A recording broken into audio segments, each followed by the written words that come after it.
Hola mis hermanos, ¿cómo están? Muy buenos días. Comenzando un nuevo tiempo, un nuevo día de compartir, un nuevo día de culto a nuestro Señor. Así que un abrazo grande y bienvenidos todos nuestros hermanos de la Iglesia en las Hortensias. Es una alegría estar junto a ustedes cada día. Alegra nuestro corazón saber que usted está al otro lado escuchándonos y estamos participando juntos. Que Dios pueda bendecirnos. Voy a invitarle a que tengamos un tiempo de oración. ¿Le parece? Entreguemos este culto en las manos del Señor. Digámosle a nuestro Padre Celestial: gracias, Señor, por lo que tú has hecho, gracias por lo que nos has dado, y muchas gracias porque en tu infinita misericordia con nosotros nos has provisto, nos has entregado todo cuanto nuestras vidas requieren. Le invito a que oremos al Señor juntos y dediquemos este tiempo a la alabanza de nuestro Padre. Incline su rostro allí en casa, dígale al Señor muchas gracias y tenga este tiempo de oración familiar. Padre amado, en el nombre de Jesús, llego delante de tu presencia y te doy tantas gracias por este tiempo, por tu misericordia, por tus bondades, por tu amor con nosotros, Señor. Gracias porque tú nos cuidas, nos guardas y nos proteges cada día de nuestras vidas. Con el perdón de nuestros pecados, ruego, Señor, de que tú escuches nuestra oración y que nos permitas entregarte esta mañana un culto de adoración a tu santo nombre, un culto que honre tu nombre, que te glorifique a ti, Señor, y que te ponga a ti en primer lugar. Perdónanos, Señor, si en algo hemos ofendido tu nombre, y ayúdenos, Padre, a poder rendir alabanza y adoración a usted como es digno de usted, Señor. Gracias por este tiempo. Bendiga a cada familia de la iglesia en las Hortensias, Señor amado. A cada una llega, Señor, con tu bendición, con tu protección, con tu provisión. Te lo ruego en el poderoso nombre de Jesús nuestro Señor. Amén y amén. Amén. Que Dios nos pueda bendecir, mis estimados hermanos, que el Señor nos guarde y vamos a compartir este tiempo de manera muy especial. ¿Le parece que cantemos una alabanza? Y luego de esta alabanza vamos a escuchar la palabra, a leer la palabra del Señor y luego vamos a seguir cantando. ¿Le parece? Así que le invito a que podamos escuchar una canción en este momento y luego sigamos con este tiempo de adoración a Dios. Manos, cada Cristo, alabanzas Él la muerte ha vencido y la tumba abrir. Cristo por su gran victoria le da vida a mí. Vencedor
Muchas gracias a Dios por este tiempo y por esta canción hermosa que hemos podido escuchar.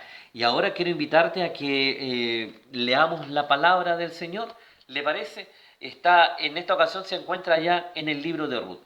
Elegí, este es un relato que usted conoce, lo ha leído muchas veces, lo vamos a volver a leer, Ruth, capítulo 1, de versículos del 1 al 17, porque hay un concepto que va a ser también el que va a ayudarnos o en el que vamos a trabajar hoy día en la predicación, que es compromiso, que es entrega, que es estar tomado de la mano del Señor. Así que le invito a que volvamos a leer este pasaje tan hermoso de las Escrituras, ahí en el libro de Ruth, ¿no es cierto? Al principio de la Biblia, está después del libro de Jueces, antes de Samuel, entre Jueces y Samuel, es un libro chiquitito, tiene 2 o 3 páginas, el libro de Ruth. ¿Lo encontró ya? Leamos, desde el 1 hasta el 17 del capítulo 1. Dice así en el nombre del Señor. Aconteció en los días que gobernaban los jueces, que hubo hambre en la tierra, y un varón de Belén, de Judá, fue a morar en los campos de Moab, él y su mujer y 2 hijos suyos. El nombre de aquel varón era Elimelec, y el de su mujer Noemí. Y los nombres de sus hijos eran Malón y Kelión, efrateos de Belén de Judá. Llegaron pues a los campos de Moab y se quedaron allí. Y murió Elimelec, marido de Noemí, y quedó ella con sus 2 hijos, los cuales tomaron para sí mujeres moabitas. El nombre de una era Orfa, y el nombre de la otra Ruth. Y habitaron allí unos 10 años. Y murieron también los 2, Malón y Kelión, quedando así la mujer desamparada de sus 2 hijos y de su marido. Entonces se levantó con sus nueras y regresó de los campos de Moab, porque oyó en el campo de Moab que Jehová había visitado a su pueblo para darles pan. Salió pues del lugar donde había estado y con ella sus 2 nueras, y comenzaron a caminar para volverse a la tierra de Judá. Y Noemí dijo a sus 2 nueras, andad, volveos cada una a la casa de su madre. Jehová haga con vosotras misericordia, como la habéis hecho con los muertos y conmigo. Os conceda Jehová que halléis descanso, cada una en casa de su marido. Luego las besó, y ellas alzaron su voz y lloraron. Y le dijeron, ciertamente nosotras iremos contigo a tu pueblo. Y Noemí respondió, volveos, hijas mías, ¿para qué habéis de ir conmigo? ¿Tengo yo más hijos en el vientre que pueden ser vuestros maridos? Volveos, hijas mías, e idos, porque yo ya soy vieja para tener marido. Y aunque dijese, esperanza tengo, y esta noche estuviese con marido, y aún diese a luz hijos, ¿habíais vosotras de esperar hasta que fuesen grandes? ¿Habíais de quedaros sin casar por amor a ellos? No, hijas mías, ¿qué mayor amargura tengo yo que vosotras? Pues la mano de Jehová ha sido contra mí. Y ellas alzaron otra vez su voz y lloraron, y Orfa besó a su suegra, mas Ruth se quedó con ella. Y Noemí dijo, he aquí tu cuñada se ha vuelto a su pueblo y a sus dioses, vuélvete tú tras ella. Respondió Ruth, no me ruegues que te deje y me aparte de ti, porque donde quieras que tú fuere, iré yo, y donde quiera que vivieres, viviré. Tu pueblo será mi pueblo, y tu Dios, mi Dios. Donde tú murieres, moriré yo, y allí seré sepultada. Así me haga Jehová, y aún me añada, que sólo la muerte hará separación entre nosotras dos. Este tremendo y hermoso texto de las Escrituras nos habla de esta decisión de compromiso tan profundo de Ruth por seguir a su suegra, ¿no es cierto?, hasta volverse a su tierra. Ella decide dejar a su familia, dejar su tierra, dejar sus costumbres, dejar su país, dejar sus tradiciones, dejar su identidad para apropiarse de la identidad, de la tierra, de el Señor, el Dios de Noemí, de las costumbres y de la identidad que le iba a entregar esta nueva tierra. Esa misma figura es de la que vamos a hablar hoy día en la predicación, basado en un texto del Evangelio, pero creo que ha sido tan pertinente la lectura de este trozo porque nos enseña, porque nos habla, porque nos muestra, ¿no es cierto?, que en general en todo el relato bíblico demanda de nosotros siempre un compromiso completo, total y absoluto. ¿Qué les parece? Vamos a cantar al Señor y luego vamos a escuchar la palabra de Dios para hoy día. Así que le invito a que puedas prepararte y cantar y que cantemos juntos al nombre de nuestro gran Señor. Dios nos bendiga.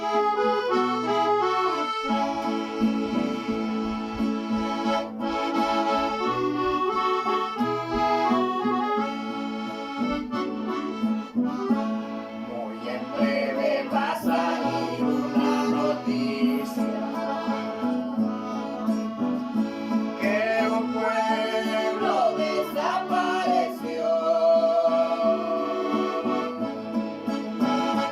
Era un pueblo muy humilde.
entonces adorando el nombre de nuestro Dios y después de este tiempo devocional, quiero invitarte a que podamos mirar la palabra del Señor con atención. Ya hemos terminado la campaña de los 40 días de oración, terminaron la semana recién pasada. Y la pregunta que tenemos que hacernos es ¿y ahora qué? ¿Qué es lo que vamos a hacer? Hoy creo yo el desafío es más profundo. Jesús hoy nos ha invitado durante este tiempo a seguirlo. El acróstico de Cristo nos habló de compromiso y de tareas de acción y de oportunidades de vida que teníamos que tener cada día, cada uno de nosotros. Y la gracia ahora es atrevernos a seguirle, ¿no es cierto? Cristo hizo varios llamados mientras caminó, ¿no es cierto?, en la tierra, aquí en las calles de la Palestina, hace ya más de 2000 años atrás. Él nos dijo, venid a mí, Él nos dijo, ven y sígueme, Él nos dijo, llevad mi yugo sobre vosotros, ¿no es cierto? Varias invitaciones que el Señor hace, y vamos a mirar algunos otros textos al respecto durante esta reflexión. Son varios los desafíos, creo yo, pero uno de los más importantes, déjeme decirle, es creer en Cristo, amar a Cristo, seguir a Cristo y permanecer en Cristo cada día de nuestras vidas. Sacudirnos, espero yo, de la vida religiosa soñolienta y hasta, yo diría, y permítame, a veces hasta un tanto apóstata, en la que hemos caído o caemos, negando el nombre de Cristo con acciones, ¿no es cierto?, o con omisiones también que no dejan ver al Cristo verdadero, el cual nosotros seguimos y servimos. El llamado no es a seguir, por cierto, una religión o una denominación, ¿no es cierto?, ni a un personaje de la historia, sino que a Cristo, ni al pastor de la iglesia, ni al liderazgo puntual y temporal de algún momento determinado, sino que debemos seguir a Cristo, el Señor de la historia, el Señor de los pastores, el príncipe de los pastores, seguir al Señor que creó la iglesia y que es quien gobierna la iglesia, a Cristo que dio su vida por nosotros en la cruz, ¿no es cierto?, y una vida, dice el apóstol, en abundancia. Seguir a Cristo es una invitación a tener una relación de amor diaria, de intimidad, yo le he llamado insistentemente con Él. Asumir el desafío de este reto significa, creo yo, el camino o seguir el camino que Él trazó. Seguir el camino que Él trazó. No tenemos espacio para nuestras propias aventuras personales. Asumir y vivir la línea de la doctrina, de la dirección correcta del pensamiento que Él nos dejó. En tercer lugar, es vivir en la escala de valores que Él propuso para nuestras vidas y que Él modeló con su propia vida. Y en cuarto lugar, asumir el estilo de vida que Él demanda de nosotros. 4 desafíos para seguirle que usted debe tener muy presente, mi amado hermano, y se los vuelvo a repetir. Seguir el camino que Él nos trazó, asumir la doctrina, la enseñanza que Él nos dejó, vivir los valores que Él vivió y asumir el estilo de vida que Él vivió. Ese es el desafío de Cristo para nosotros, es un desafío para usted y para mí. El texto que vamos a leer, que está ubicado en Lucas capítulo 9, versículos 57 al 62, es un texto que tiene... es un texto muy comentado en las Escrituras, usted va a encontrar muchos comentarios, y leía y escuchaba esta semana, y leía algunas cosas respecto de este texto al estudiarlo, al revisarlo. Encontré varias reflexiones, y quiero compartir cosas de las que encontré, pero obviamente también un desafío personal para usted en el día de hoy. Son 3 historias, son 3 relatos que el Señor plantea para nosotros. 3 personas que querían o que decían seguir a Cristo o que querían seguirlo, cualquiera, depende de los casos. Son 3 hombres, ¿no es cierto?, que se presentan delante del Señor y le dicen, Señor, aquí estoy, quiero seguirte. Ante el llamado de Cristo a seguirle, ante el llamado del Señor, al vengan, síganme, esto es lo que yo estoy demandando de usted, este llamado que ha hecho el Señor, que también nos hizo a nuestras vidas. 3 personas responden a este llamado. Lo interesante es lo que vamos a mirar acá, es cómo fue su respuesta, qué fue lo que ellos dijeron en esta respuesta, y esa es la reflexión a la que quiero invitarte, para que nos miremos en esta palabra del Señor y si hay algo que corregir, podamos hacerlo. ¿Les parece? Leamos el texto sagrado, se encuentra ahí en Lucas capítulo 9, versículos del 57 al 62, Lucas capítulo 9, versículos del 57 al 62, en su Reina Valera dice, los que querían seguir a Jesús. Dice, yendo ellos, uno le dijo en el camino, Señor, te seguiré a donde quiera que vayas. Y le dijo Jesús, las zorras tienen guarida y las aves de los cielos nido, mas el Hijo del Hombre no tiene donde recostar la cabeza. Y dijo a otro, sígueme. Él le dijo, Señor, déjame que primero vaya y entierre a mi padre. Y Jesús le dijo, deja que los muertos entierren a sus muertos, y tú ve y anuncia el reino de Dios. Entonces también dijo otro, te seguiré, Señor, pero déjame que me despida primero de los que están en mi casa. Y Jesús le dijo, ninguno que poniendo su mano en el arado mira hacia atrás es apto para el reino de Dios. En los Estados Unidos hay un señor que se llama George Barna, y él se dedica, es muy conocido a nivel mundial y a nivel de liderazgo. Él se dedica a hacer encuestas de opinión y tiene una empresa de liderazgo, de coaching y de entrenamiento y de seguimiento, ya de recursos. Es cristiano, es pastor, es un hombre muy interesante. Y él hizo una encuesta en los Estados Unidos, pero que nos ayuda a mirar. Usted podrá decirme sí, pero no es aquí en Chile, probablemente, pero nos ayuda a reflexionar, ¿no es cierto? Y mostró en esa encuesta, él a eso se dedica, a hacer su empresa, a hacer encuestas que nos ayudan a mirar la realidad en diferentes ámbitos de la iglesia. Y dice que mostró que la mayoría de los cristianos en aquel país muestran tener un compromiso limitado de su fe. Es cierto que un gran número de creyentes profesantes están dispuestos a participar activamente en sus iglesias, a asistir, a leer la Biblia, a ofrendar y a inclusive a diezmar. Pero a la hora de establecer prioridades y tomar el compromiso de seguir a Jesús, dejando todo atrás por el amor de su nombre, muy pocos están dispuestos a someterse a las condiciones de una vida entregada.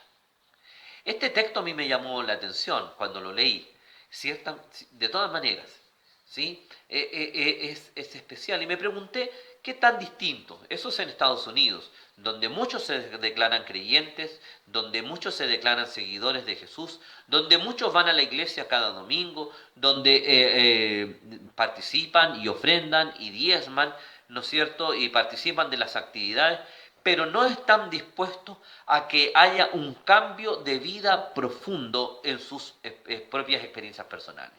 No estaban dispuestos a aquello. Y las diferencias de esas vidas eran exactamente igual, ¿no es cierto?, a las de cualquier persona sin el Señor Jesucristo. Mira, para que te hagas una idea, en los Estados Unidos, no conozco la realidad de Chile, pero allá como hacen muchas encuestas, nos sirve un poco para mirarnos. En los Estados Unidos, el porcentaje de divorcios de cristianos nacidos de nuevo es un 32%. O sea, de cada 100 parejas de cristianos nacidos de nuevo que se casan, 32, ¿no es cierto?, se divorcian. Sin embargo, de cada 100 parejas, de agnósticos y ateos que se casan, solo 30 se separan, se divorcian. Solo 30. Es decir, porcentualmente esto es un empate, porque siempre hay un espacio de juego ahí en los porcentajes. Pero puntualmente, 32% de cristianos se separa, 30% de ateos y agnósticos se separa. Mira, no muestran ni una diferencia, y aún, ¿no es cierto?, una actitud peor que la de los cristianos. Y normalmente las separaciones tienen que ver con las temáticas de que uno de los dos en la pareja simplemente no fue capaz de mantener una vida acorde a los principios de la palabra del Señor, o que la pareja en general, ambos, no supieron buscar en Cristo la respuesta a sus problemas o sus vidas no reflejaban el nombre del Señor en su momento, ¿sí? Cuando hay situaciones familiares de relaciones o cuando uno de los dos, ¿no es cierto?, cae en adulterio. Así es que no es menor el dato, que nos tiene que hacer pensar. No hay estadísticas de Chile, por supuesto, pero nos tiene que hacer pensar cuál es la diferencia que tenemos, ¿no es cierto?, unos con otros. al entender que ser un discípulo de Jesús requiere dejar que Él nos moldee, que Él moldee el carácter y cambie nuestra manera de vivir. Eso significa, ¿sabes qué? Que cuando yo digo, Señor, yo quiero que tú seas mi Señor y el Señor de mi vida, lo que en realidad le estamos diciendo al Señor, Señor, ¿sabes qué? O debiéramos estar diciéndole, Señor, ¿sabes qué? Yo quiero que tú moldees y cambies mi carácter. Que todo aquello que no honra tu nombre, que no sirve para que yo te sirva y te sirva, entonces que tú lo saques de mí y que me permitas seguir como corresponde. Evaluar nuestro compromiso e introducir los cambios necesarios es lo que tiene que hacer un cristiano cada día. Es lo que tú y yo debiéramos hacer cada día en nuestras vidas. Y que nos cuesta tanto hacer, por supuesto, a nosotros mismos. La disposición hacia el Señor, sino no es lo que hace el cambio, sino a ver, ¿cómo te lo explico? Es ponernos de verdad, es disponernos delante del Señor para permitir que Él trabaje en nosotros. Entendemos que todos necesitamos un proceso en nuestra vida. El punto es, ¿hasta dónde estoy siendo yo capaz de dejar que el Señor transforme y afecte mi vida? ¿Sí? Los cristianos, ¿no es cierto?, podemos ser buenos seguidores en términos de ir a la iglesia, podemos participar, dar ofrenda, inclusive diezmar, estar en el quehacer de la iglesia, pero en el compromiso de vida personal, cuando la exigencia se nos pone alta, entonces allí nos complicamos un poco la vida. Allí entonces reflexionamos un poco y decimos, Señor, esto es lo que tú quieres, es así como tú lo quieres, y comenzamos a dar excusas, una tras otra, ¿sí? Quiero invitarte a que miremos brevemente estos tres personajes que aparecen. Podríamos profundizar, vamos a meternos un poco en la vida, en estas experiencias, pero a lo mejor no todo lo que hubiéramos querido hacer, pero por lo menos quiero invitarte a que mires a estos tres personajes. Mira estos tres relatos que aparecen ahí al final del capítulo 9 de Lucas. Pareciera que son iguales, pareciera que son es el mismo concepto que hay detrás de todo esto. Sin embargo, vamos a mirar que hay tres realidades distintas, de las cuales a lo mejor alguna de ellas tenemos que hacernos cargo total o parcialmente y hacer los cambios que se requieran, introducir este cambio de vida. Versículos 57 y 58 está el primer relato. Dice, yendo ellos, les dijo uno en el camino, Señor, te seguiré a donde quiera que vayas. Y le dijo Jesús, las zorras tienen guarida y las aves de los cielos nidos, mas el Hijo del Hombre no tiene dónde recostar la cabeza. Mira que es interesante, los tres pasajes, los tres diálogos que vamos a mirar aquí, los tres relatos son diálogos, ¿sí?, entre lo que el Señor dice y lo que le van respondiendo cada uno de los personajes. En el libro de Mateo, en el capítulo 8, en el texto paralelo, en el libro de Mateo, capítulo 8, versículo 19, identifica a este personaje como un escriba, ¿sí? Y era un escriba que estaba siguiendo al Señor y que estaba dispuesto a seguir al Señor. Mira qué interesantes las palabras de él, ¿no es cierto? Él le dice, estoy dispuesto a seguirte donde quiera que tú vayas. Esa es la postura de él. Yo voy, Señor, donde quieras que tú vayas. Es una expresión de seguir ciegamente a Cristo porque he sido impactado por lo que he visto, he sido impactado por la experiencia, he sido impactado por el contexto, he sido impactado por lo que he experimentado en este momento aquí. Se parece mucho este escriba a muchos de nosotros, ¿sí? Que porque el culto estuvo emocionante, o porque la situación fue especial, o porque hubo un ambiente determinado, o porque el ambiente de la congregación es especial, porque me siento cómodo, o porque me parece interesante la enseñanza, o la alabanza, o la manera de hacer iglesia, entonces, ¿no es cierto?, yo hago un compromiso así como muy ferviente con el Señor. Yo te seguiré donde quiera que vaya. Pero esto en realidad fue más bien un impulso, no considerando lo que significaba esto, sino que más bien considerando la eternalidad. El Señor estaba en su tiempo de glorioso, en su ministerio fructífero, estábamos en un muy buen tiempo y entonces Él quería ser parte de toda esta experiencia. Él quería vivir a plenitud lo que estaba experimentando. Él quería ser de parte de esta efervescencia tan maravillosa y especial que estaba experimentando. Mira la respuesta del Señor Jesús. Es interesante. Y le dijo Jesús: las zorras tienen guarida, las aves de los cielos nidos, mas el Hijo del Hombre no tiene dónde recostar la cabeza. El Señor le respondió haciendo una revisión de la realidad. No le dice que no, ni tampoco le dice que sí. No hace cuestión del deseo de este escriba, ¿sí? Este escriba era un hombre culto, recordemos, se sabía leer y escribir, conocía las escrituras, era parte de la élite, era alguien que tal vez no era impresionable tan fácilmente, tenía como clara la película de lo que estaba mirando. Sin embargo, el Señor, al confrontarlo, hace una... disculpe, hace mención, ¿no es cierto?, de manera muy especial a lo que es su realidad, ¿sí? Hace mención a su realidad. Le dice: mira lo que está ocurriendo a tu alrededor. Mira cómo es mi vida en realidad, ¿sí?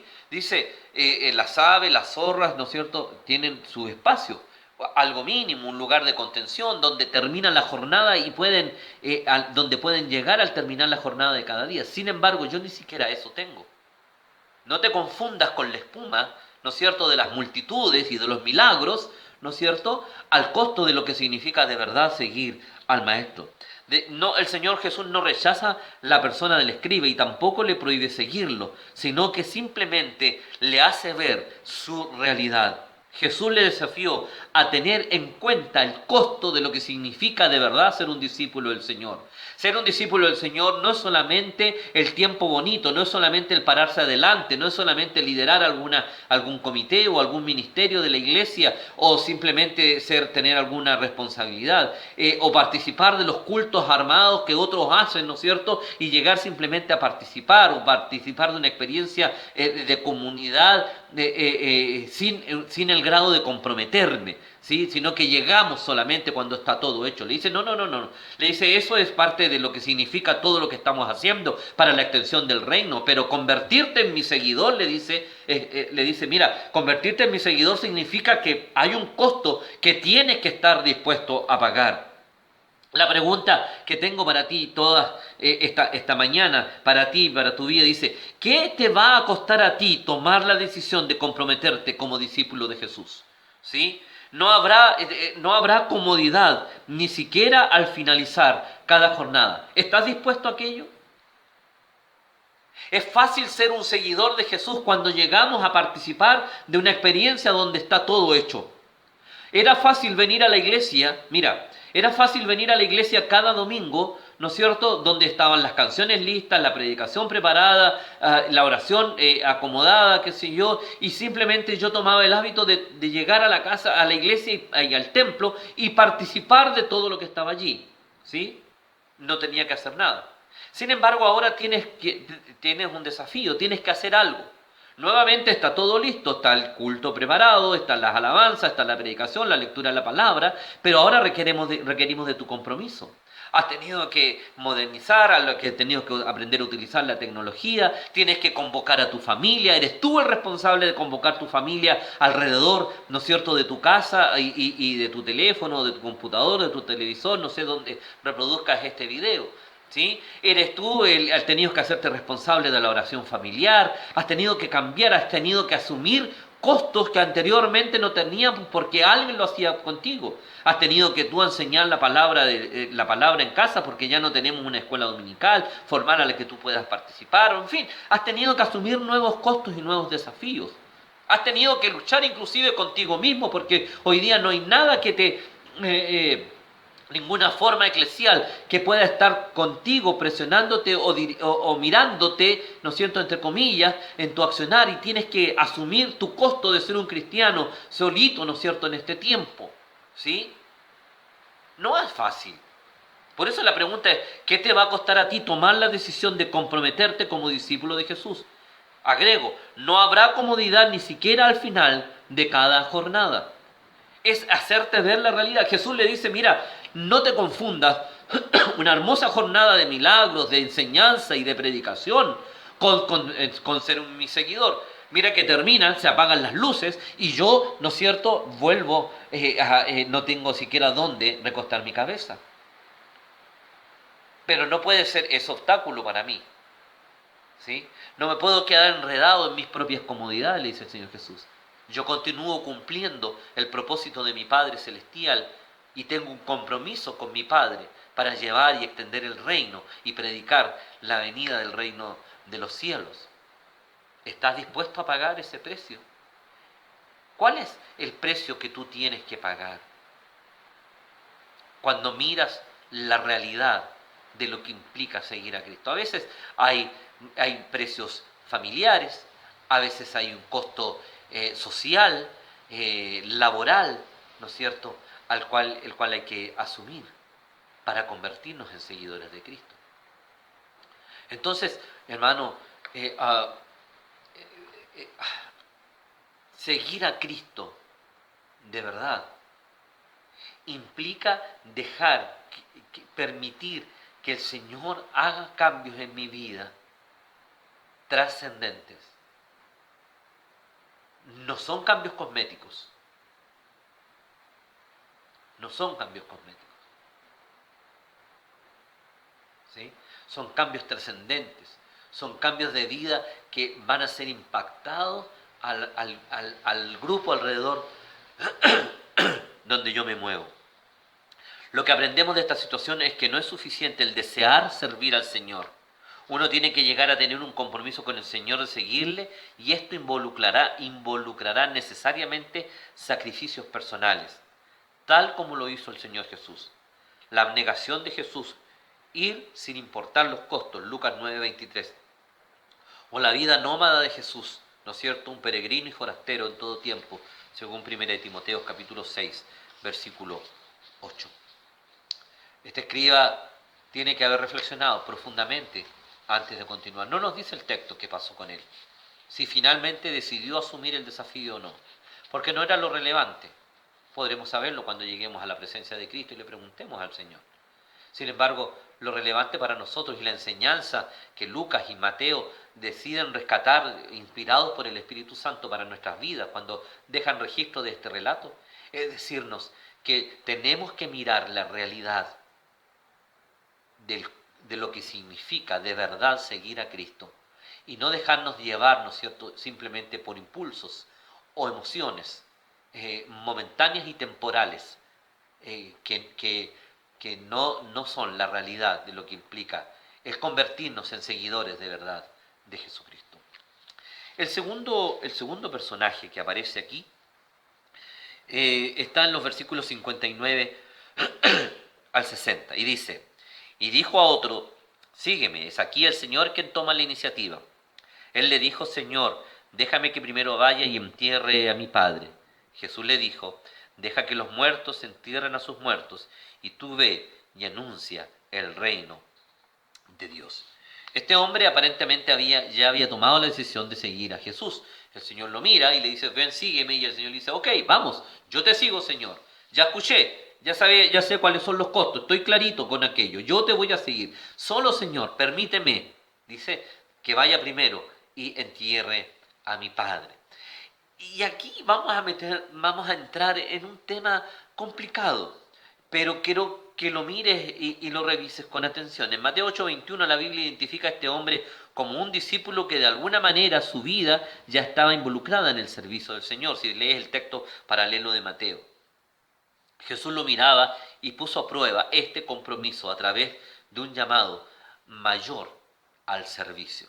Es decir, ya era un seguidor, le seguía por donde iba en el camino, iba con ellos, había estado viviendo esta experiencia, pero lo queda mirando y hace un llamado distinto. Le dice, ven y sígueme, de la misma manera que se la hizo a los apóstoles.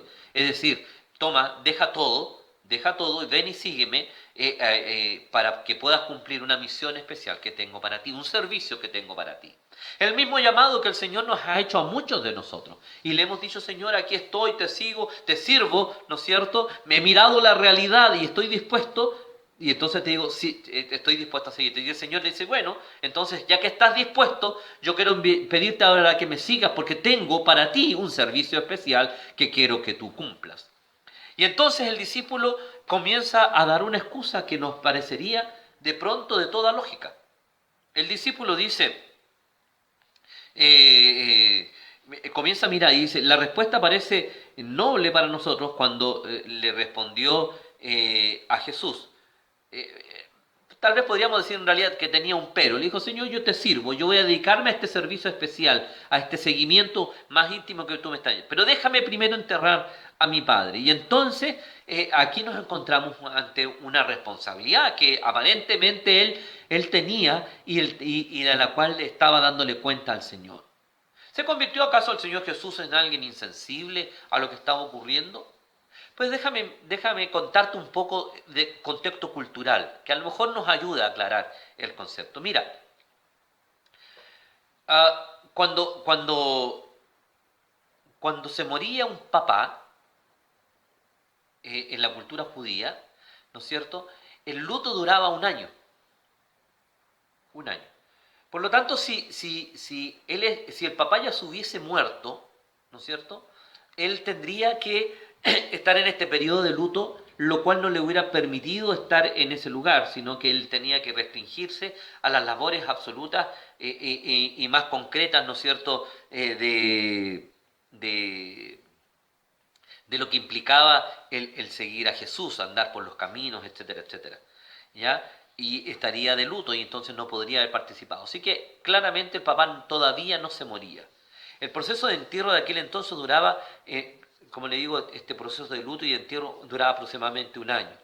¿Qué es lo que entonces el discípulo estaba pidiendo? Realmente lo que él quería era obtener un permiso hasta la muerte de su padre y el cumplimiento de las costumbres del entierro, algo importante para los judíos. Y después de esto, es decir, un año, ¿no es cierto?, volver a seguir a Jesús completamente. Hubiese obedecido el mandato de Jesús de ser un discípulo comprometido, pero si el Señor no lo hubiera confrontado a una responsabilidad, no le hubiera dicho, bueno, que quiero que pongas o que pongas en la mesa que es más importante, tu propia responsabilidad o seguirme a mí. Ante esta encrucijada nos complicamos muchas veces nosotros. Hay muchos de nosotros, ¿no es cierto?, que hemos levantado algunas... Mira, ¿acaso el Señor no conocía esta situación? Por supuesto que la conocía. ¿Acaso el Señor es indolente para decirle, bueno, no me interesa si tu papá se muere, lo que importa aquí soy yo? No, en ningún caso. Muy por el contrario, el Señor fue el que estuvo presto para ayudar, para sanar, para cuidar. El Señor conocía la vida de sus discípulos, tanto la de Pedro, Juan, Jacobo, ¿no es cierto?, y Andrés cuando los llama.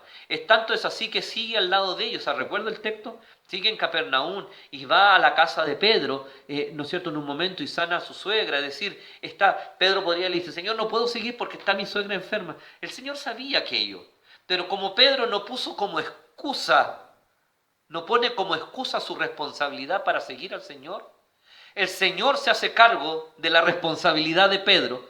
Recuerdo que en el contexto de ese tiempo, ¿no es cierto?, los jefes de familia, los padres, ¿no es cierto?, eran responsables de todo el núcleo familiar. Por lo tanto, Pedro era responsable de la vida de su suegra. Pero cuando Pedro coloca a su suegra, a Cristo en primer lugar, el Señor se hace cargo de su responsabilidad y da respuesta a su necesidad. Así funciona esta experiencia. Sin embargo, el joven del relato, o la persona del relato, le dice, mira, Señor, yo te voy a seguir, pero yo voy a poner la agenda, yo voy a poner el orden, yo voy a poner qué es primero y qué viene después. Y mi primero va a ser mi responsabilidad, y después vienes tú. ¿Sí? Primero esta obligación que yo siento que tengo, y después, Señor, si tú quieres, yo y todavía está dispuesto y el puesto está vacante, yo puedo seguirte.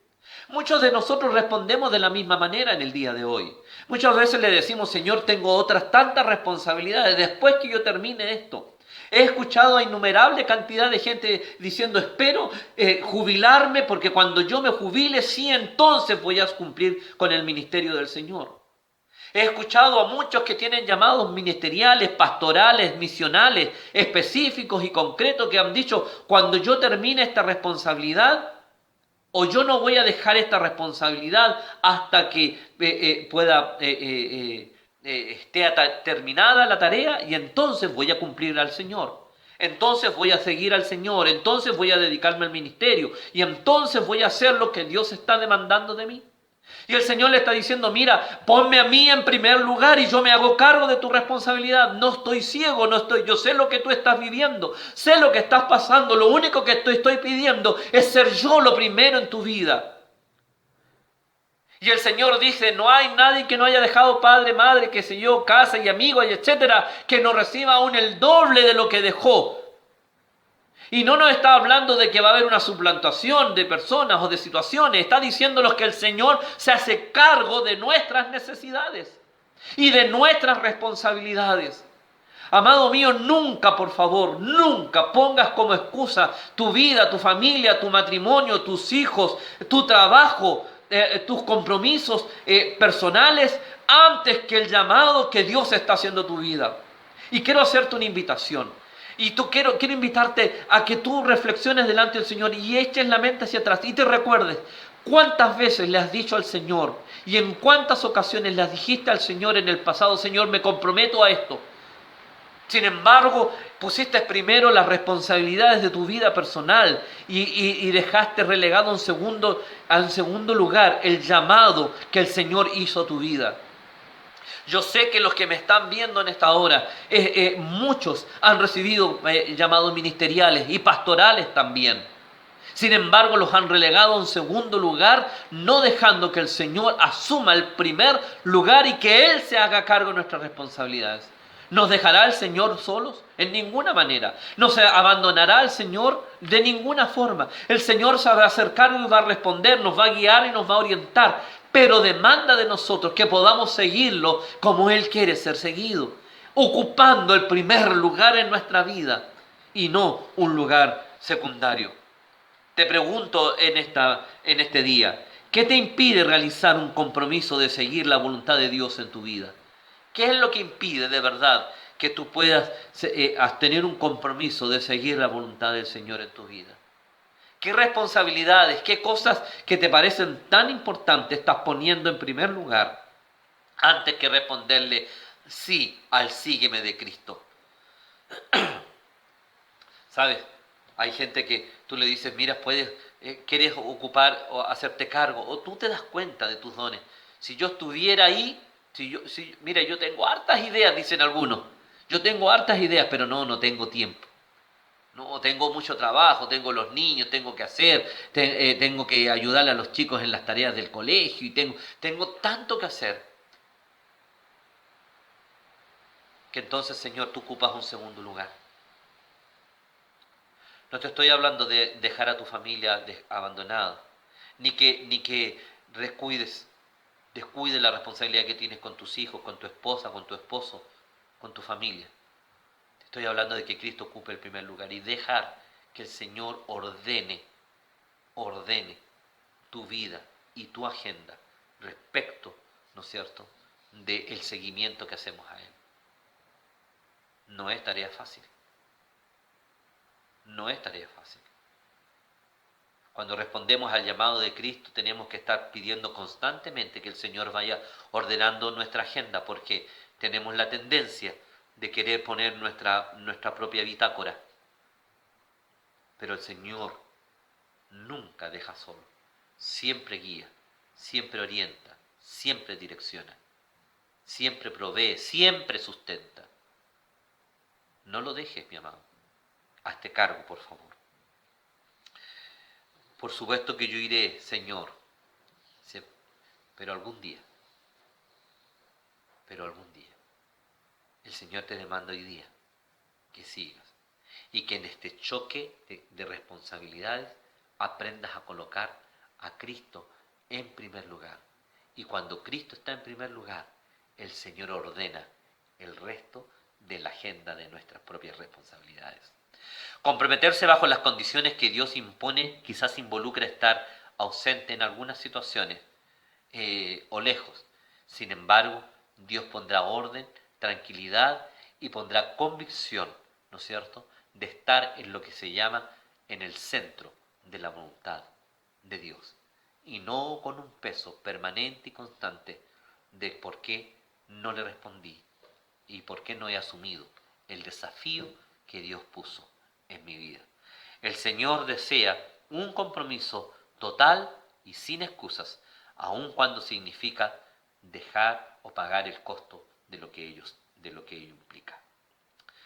Déjame avanzar al tercer personaje.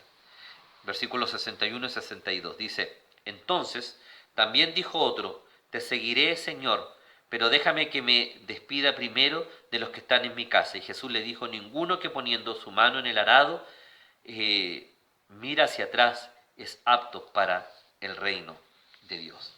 Este relato ya es más radical, este contexto. Este hombre es de los que dice, sí, Señor, yo te quiero seguir, pero mira, tengo algunas situaciones primero. La actitud de este discípulo indica su falta de compromiso con la obra del Señor, claramente, ¿sí? Pero no es tan lejano a las realidades del día de hoy. Están dispuestos a servir con su vida, a entregarlo todo, tienen todo a disposición. Pero ¿sabes, Señor? Un poquitito. Déjame que me vaya a despedir primero. La palabra del Señor nos habla que en el caso de Eliseo, él fue a despedirse de su familia. Pero el contexto era diferente. Y la despedida que Eliseo hace de su familia era en gratitud y en reconocimiento para poder volver. Aquí claramente no lo era, ¿sí? Y por la respuesta del Señor inferimos esto. No era simplemente decir hasta luego, me voy, sirvo al Señor. Era, perdóneme la expresión, era como ir a despedirme de toda la fiesta, porque ahora ya no me voy a poder portar mal más, ¿no es cierto? Y entonces voy a aprovechar mi última vez, ¿sí? Y no se trata de eso. Claramente no se trata de eso. No es lo que el Señor estaba demandando, no es lo que el Señor estaba pidiendo, ¿ya? El Señor demanda otras cosas de mi vida. El Señor le dice, sigue adelante, no es posible. El que pone la mano en el arado no puede mirar hacia atrás. Siempre me ha llamado la atención, me dediqué a buscarla. ¿Qué significaba este dicho popular? Y me explicaban, explicaba ahí en San Google, ¿no es cierto?, que antiguamente había dos maneras de arar la tierra. Una de ellas, ¿no es cierto?, era donde el que tiraba el arado, como se hacía el surco en la tierra, era con uno mismo, ¿sí? Se ponía en los hombros una indumentaria, ¿no es cierto?, y se cargaba sobre ella y comenzaba a avanzar y con el peso de su propio cuerpo iba abriendo la brecha, ¿no es cierto?, el surco en el arado. Esa era una. La segunda, no me quedó muy claro cuándo se introdujo esta segunda situación, pero sí hay vestigios en algunas civilizaciones de muchos años atrás, de miles de años atrás, en que se ayudaban con un animal que cumplía la misma función, pero la fuerza la hacía el animal, ¿no es cierto? En los dos casos, era relevante mantener la vista adelante, porque si no el surco quedaba mal hecho, y si el surco quedaba mal hecho, la siembra que se iba a hacer quedaba mal hecha, no iba a tener el mismo riego. Entonces, como no iba a poder continuar de buena manera, era importante que estuviera con la vista muy bien puesta al frente. Si él miraba hacia atrás y volvía la vista, corría el riesgo de que el surco se enchocara y quedara mal el sembrado. Entonces dice, un buen campesino, ¿no es cierto?, se colocaba allí en el arado, ya sea con su cuerpo o con el animal, y él ponía un punto fijo. Y ese punto fijo era el que lo mantenía. Y cuando caminaba, ¿no es cierto?, no iba ni siquiera mirando lo que pasaba aquí, sino que miraba el punto fijo y con él avanzaba. Y ese punto fijo le permitía hacerlo de manera recta y correcta.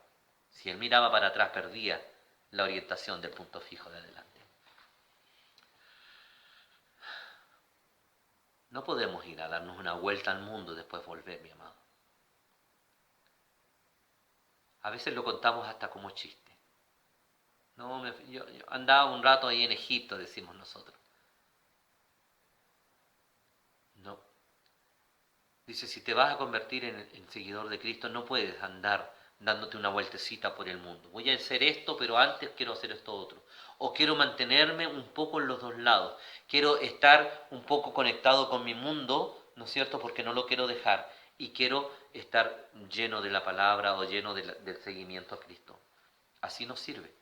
Tienes que hacerlo a la manera de Cristo. Tienes que hacerlo en las formas, en los términos y en los tiempos que el Señor demanda de tu vida. ¿Cuál de los tres personajes eres tú? ¿Eres el escriba que a lo mejor se deja llevar por la efervescencia de las cosas y de los eventos, pero que no toma el peso de la realidad? ¿Eres aquel que pone como excusa sus responsabilidades para no tener un compromiso con Cristo? ¿O eres uno de aquellos que tiene un juego, ¿no es cierto?, entre el mundo, entre volver al mundo y seguir de verdad al Señor? De alguna manera, muchas veces tenemos un poco de todos nosotros. Y es precisamente aquello lo que el Señor quiere que nosotros cambiemos y que haya una transformación absoluta y plena en nosotros. Un compromiso a seguir a Jesús significa un sacrificio personal, indudablemente. La salvación es gratis, seguirlo no. ¿Sí? Que pueda incluir el dejar inclusive a tu familia, ¿no es cierto?, sabiendo que el Señor se hará cargo de estas responsabilidades, para enfocarnos completamente y sin distracción en el servicio a Cristo nuestro Señor. No es decir corbán, cuidado, lo vimos en semanas anteriores, no es decir corbán, ¿no es cierto?, y usar como excusa al Señor para eludir mis responsabilidades, poner a Cristo en primer lugar, dejando que el Señor se haga cargo de mi responsabilidad y oriente mi agenda. Pregunto para ti en este día, te hago la siguiente pregunta.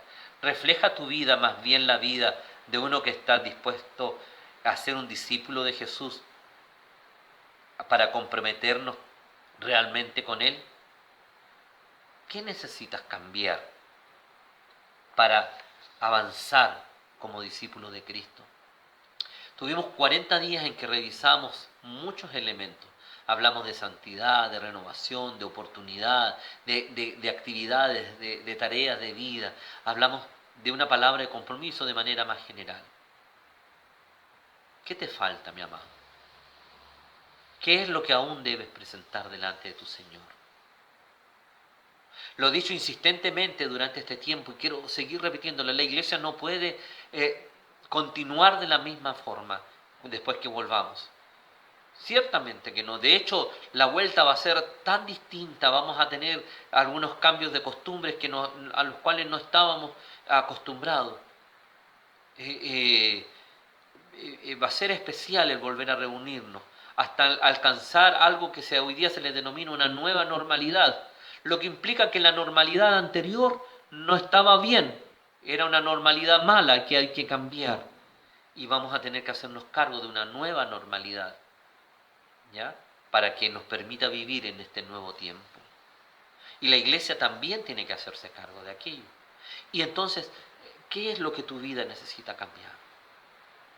¿Has tomado el peso de lo que implica seguir a Cristo? ¿Lo has puesto en tus manos? ¿O simplemente te gustan las actividades, la efervescencia o el participar cuando estás todo listo, pero no has tomado en cuenta lo que significa la jornada al final del día? ¿O has vivido tu vida excusándote con tus responsabilidades sin poner a Cristo en primer lugar?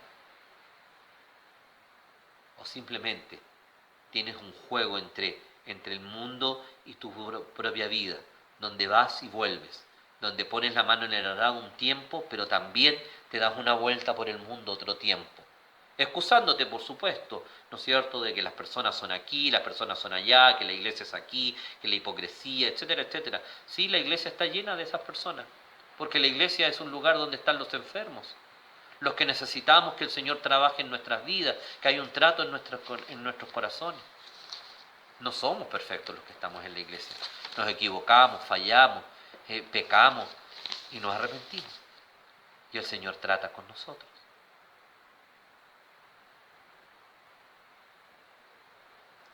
¿A qué te está llamando el Señor? ¿Cuál es el llamado que Cristo hace a tu vida? ¿Cuál es el área que tu vida tienes que revisar en tu experiencia personal? Cuidado si estás pensando que estás bien y no tienes ni un área que revisar, porque eso es peor todavía, se llama arrogancia y también es pecado. Sino que tal vez es tiempo que tú te mires y digas, Señor, sí, yo me he equivocado, he fallado, a lo mejor no me he comprometido contigo en lo que, como tú estás demandando. A lo mejor tengo un compromiso de efervescencia, nomás de mirar las situaciones, las actividades, pero no es un compromiso de vida. Entonces, ayúdame, Padre. Tal vez siempre mis responsabilidades están primero y son excusas para no servirte. En lugar de pedirte que tú ordenes mi agenda y te hagas cargo de mis responsabilidades y yo pueda cumplir con el llamado que tú has hecho a mi vida. Si el Señor te llamó, hoy día es tiempo de responder nuevamente al Señor. Si un día el Señor te llamó a un ministerio especial y específico, si un día te dijo, sígueme, porque quiero hacer de ti, tal como lo dijo a los apóstoles, uno que esté conmigo y a quien yo pueda enviar a predicar. Si hay alguien escuchando en esta hora que un día el Señor le llamó a un ministerio pastoral o le llamó a las misiones, a llevar el mensaje más allá de la tranquilidad y de la tranquilidad y de la contención que significa una iglesia local para ir a un campo, ¿no es cierto?, donde la situación no es fácil y es que predicar el Evangelio en condiciones diferentes y adversas muchas veces. O si el Señor te llamó a ser un maestro de la palabra, pero nunca has querido prepararte al respecto. O tienes un llamado diaconal de servicio a tus hermanos. O tal vez cuando joven el Señor te hizo un llamado y hiciste un compromiso y que de tiempo en tiempo y de vez en vez está allí dando vueltas. Y no quieres dejar algunas cosas que tú sabes que no están bien. Prefieres renunciar a servir al Señor y no renunciar a aquello que no está bien. Por favor, te invito en esta hora a que mires tu vida y le digas, Señor, aquí estoy. Ayúdame, porque quiero ser un seguidor de verdad tuyo, comprometido contigo, seguidor de tu causa, para llevar el mensaje del Evangelio, para llevar una vida cristiana de acuerdo a lo que tú quieres, consciente de la realidad, consciente de que tú te haces cargo de mis responsabilidades y en una renuncia absoluta al mundo y sus placeres y la invitación que el mundo me hace, porque mucho mejor es para mí estar en tu presencia. Mejor es un día en la casa de Dios, dijo el salmista, que 1000 fuera de ella. A veces a nosotros nos gustan los 1000, porque no están tan mal. ¿Sí? Cuidado. Que Dios nos bendiga, mis amados hermanos, que nos haga reflexionar mucho esta palabra, como lo ha hecho también obviamente conmigo en primer lugar. Y nos invite a mirar y a corregir nuestra vida en lo que tenga que ser corregida, a cambiar lo que tengamos que cambiar y hacernos cargo del llamado que el Señor ha hecho a nuestras vidas. El llamado de Cristo no se puede ignorar y tenemos que convertirnos y constituirnos en seguidores de Cristo, como dice Filipenses capítulo 3, versículo 13, ¿no es cierto? Olvidándonos ciertamente de lo que queda atrás, prosigo al blanco, prosigo a la meta, prosigo, ¿no es cierto?, al llamado de aquel que me tuvo por digno y consideró mi vida y mi nombre para ser parte del ministerio de la extensión del reino de Dios aquí en la tierra. Que Dios nos pueda bendecir. Un abrazo fraterno a cada uno y que esta palabra nos pueda hacer reflexionar profundamente en lo que el Señor está pidiendo de nosotros. Muchas bendiciones.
Sí, hermano, ha sido una larga mañana. Hemos cantado, hemos orado, leímos su palabra, escuchamos el mensaje de la palabra del Señor y ahora le quiero invitar a que terminemos este tiempo de culto dándole gracias al Señor. Y además de eso, también podamos decirle al Señor que nos acompañe durante esta semana, que sea un lindo tiempo, que podamos disfrutar de un tiempo en familia, esperando y rogando que esta situación que aqueja a nuestro país a raíz de la pandemia, podamos sobrellevarla de la mejor manera posible. Así es que te invito a que incline su rostro y ahí donde está podamos orar al Señor y entregar este culto en las manos de nuestro Dios, pero también poder traerle al Señor o exponerle al Señor nuestras necesidades en este día. Oremos a Dios. Padre amado, gracias le doy por este tiempo, por su amor, bendición y misericordia. Y le ruego, buen Señor, de que usted se quede a nuestro lado, que camine junto con nosotros, Señor, que sostenga nuestras vidas y que todo cuanto hagamos honre y glorifique su nombre. Señor, este culto lo hemos hecho para ti, rogándote, Señor, que lo recibas como una ofrenda grata de parte nuestra. Perdónanos, Señor, si en algo te ofendimos o si algo no hicimos bien. Y ayúdenos, Padre, a corregir nuestros errores para poder hacer las cosas de la mejor manera posible. Gracias, Señor, por lo que tú nos has dado y gracias por lo que nos darás en este día y cada día en nuestras vidas. Quédate en el quehacer familiar de esta tarde, como cada día de esta semana, Señor. Líbranos de enfermedades, protégenos de peligros, cuida a nuestros enfermos y levántalos de su lecho de dolor. Señor, protégenos, Señor, de esta situación del virus que anda y Señor, pon pan en nuestra mesa cada día conforme a tu misericordia. En el nombre de Jesús ruego tu bendición sobre cada familia de la iglesia en Hortensias, rogándote, Señor, que tu gracia les acompañe, proteja y sostenga cada día de vida. En el poderoso nombre de Jesús oro. Amén y amén. Que Dios nos pueda bendecir, que el Señor nos guarde, que tengamos una linda semana, que podamos disfrutar de las glorias de nuestro Padre Celestial. Un abrazo fraterno a cada uno de ustedes, que Dios les pueda bendecir, que Dios les guarde y podamos disfrutar de este tiempo de compañía o de este tiempo de familia de manera especial. Que el Señor nos bendiga. Un abrazo fraterno a cada uno y que el compromiso con Cristo sea completo, total y absoluto en las vidas de las familias de la Iglesia de Hortensias. Muchas bendiciones, que Dios les guarde. Nos vemos en este tiempo de adoración a Dios la próxima semana. Amén.